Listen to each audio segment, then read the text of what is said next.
দাদা ম্যাকআউটের স্ট্রিকনেস তো day by day বাড়ছে, স্টুডেন্টসরা অনেক সাপ্লি পাচ্ছে। আমি তো প্রিপারেশন ভালো মতনই নিচ্ছি, কিন্তু স্টিল ভয় লাগে। So hello markout event semester students, হ্যাঁ এটা ভয় পাওয়ারই কথা, বাট একটা ব্যাপারই এখানে আমি বলতে চাই যে অনেক স্টুডেন্টস পাসও তো করছে, এটা তো ঠিক।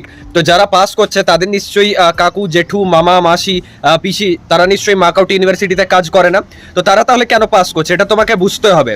তাদের সাথে কথা বলো যাদের প্রিভিয়াস কোনো সেমিস্টারে মোটামুটি ঠিকঠাক সিজিপিএ এসছে বা কোনো রকম ব্যাকলগস আসেনি, তাদের থেকে ফিডব্যাক নাও। আই হোপ তোমরা এটা নিশ্চয়ই বুঝতে পারবে যে তারা কিন্তু টু দি পয়েন্ট লিখেছে, মানে কোনো পার্টিকুলার কোশ্চেনের আনসার যদি নাও পেরেছে তাহলেও সেখানে কিন্তু রিলেভেন্ট লিখে এসছে এবং ডায়াগ্রাম বেশি এঁকেছে খাতার মধ্যে, এবং চেষ্টা করেছে যে একটা ডেসক্রিপটিভ অ্যান্সারকে পয়েন্ট ওয়াইজ লিখে আসতে। আর কোনো নিউমেরিক্যাল থাকলেও অ্যাটলিস্ট যা পারে তাই করে আসতে, কারণ স্টেপ মার্কিংয়ে নাম্বার কিন্তু থাকে। ওকে, আর তার সাথে সাথে সেমিস্টারের আগে যে টাইমটুকু পাচ্ছ তোমরা, সেই টাইমটায় অ্যাটলিস্ট সিলেবাস ওয়াইজ টপিকসগুলো ক্লিয়ার করো, আর শুধুমাত্র প্রিভিয়াস ইয়ার কোশ্চেনের ভরসায় পরীক্ষা দিতে যেও না। তো আমার তরফ থেকে এটাই সাজেশন থাকবে।